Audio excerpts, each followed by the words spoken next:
স্বাধীনতা প্রিয়, গণতান্ত্রিক আমি প্রিয়। জনগণের কারণেই দেশে আবার মানুষের অধিকার, সম্মান এবং মর্যাদা পুনঃপ্রতিষ্ঠার সুযোগ সৃষ্টি হয়েছে। আমি দেশবাসীর উদ্দেশ্যে একটি বার্তা দিয়ে বলতে চাই, মুসলমান, হিন্দু, বৌদ্ধ, খ্রিস্টান তথা দল, মত, ধর্ম, বর্ণ নির্বিশেষে পাহাড়ে কিংবা সমতলে বসবাসকারী এই দেশ আমাদের সবার।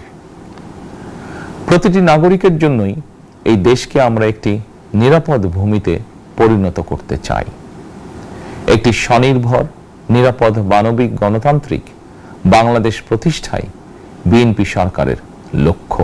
প্রিয় দেশবাসী, আগামীকাল থেকে সারা দেশে শুরু হতে যাচ্ছে পবিত্র মাহে রমাদান। আমি দেশবাসীকে পবিত্র মাহে রমাদানের শুভেচ্ছা জানাই। রমাদান আত্মশুদ্ধির মাস। আমরা যদি আত্মশুদ্ধি শব্দটির মর্মার্থ উপলব্ধি করি, তাহলে এই মাসে মানুষের ভোগান্তি বাড়ার কথা নয়। যদিও আমাদের অনেকের মধ্যেই এই মাসটিকে ঘিরে ব্যবসায় অধিক মুনাফা লাভের প্রবণতা লক্ষণীয়। আপনাদের প্রতি আমার বিনীত আহ্বান, রমাদানের পবিত্রতা রক্ষার্থে এই মাসটিকে আপনারা ব্যবসা মুনাফা লাভের মাস হিসাবে পরিগণিত করবেন না। দ্রব্যমূল্য যাতে সাধারণ মানুষের নাগালের বাইরে না যায়, এ ব্যাপারে ব্যবসায়ীরা দয়া করে সতর্ক থাকবেন। হাজারো প্রাণের বিনিময় একটি মাফিয়া সিন্ডিকেটের পতন ঘটিয়ে রাষ্ট্র এবং সরকারের জনগণের অধিকার প্রতিষ্ঠার অঙ্গীকার নিয়েই আমরা রাষ্ট্র পরিচালনার দায়িত্ব গ্রহণ করেছি।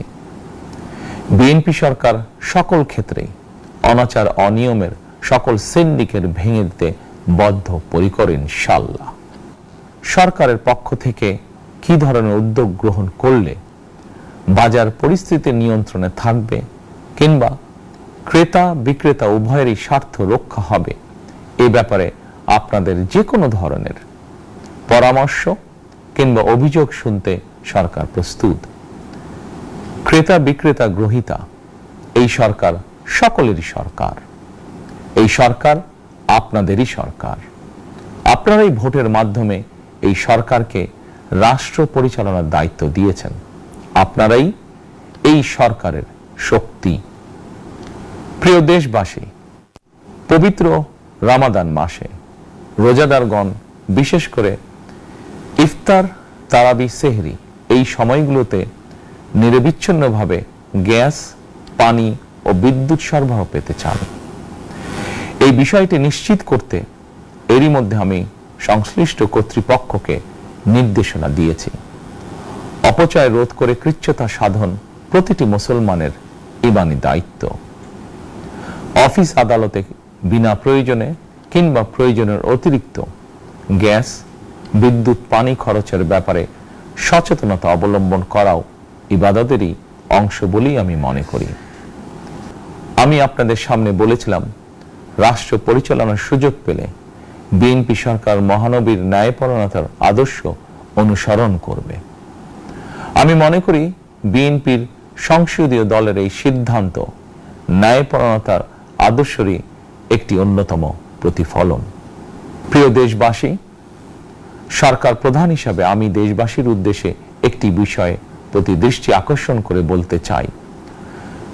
নবগঠিত সরকার গঠনের সুযোগ দিতে যারা বিএনপিকে ভোট দিয়েছেন কিংবা দেননি অথবা কাউকেই ভোট দেননি, এই সরকারের প্রতি আপনাদের সবার সমান অধিকার। বিএনপি সরকার বিশ্বাস করে দল, মত, ধর্ম, দর্শন যার যার, রাষ্ট্র সবার।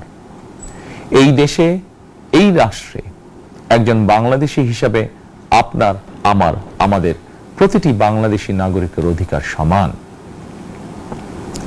প্রিয় দেশবাসী, আল্লাহ আমাদের সবাইকে নিরাপদ এবং সুস্থ রাখুন। আল্লাহ আমাদের সকলকে ইতিবাচক পরিকল্পনাগুলো বাস্তবায়নের তৌফিক দিন।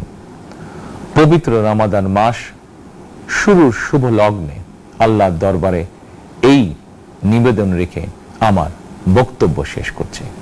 আল্লাহ হাফেজ। বাংলাদেশ জিন্দাবাদ।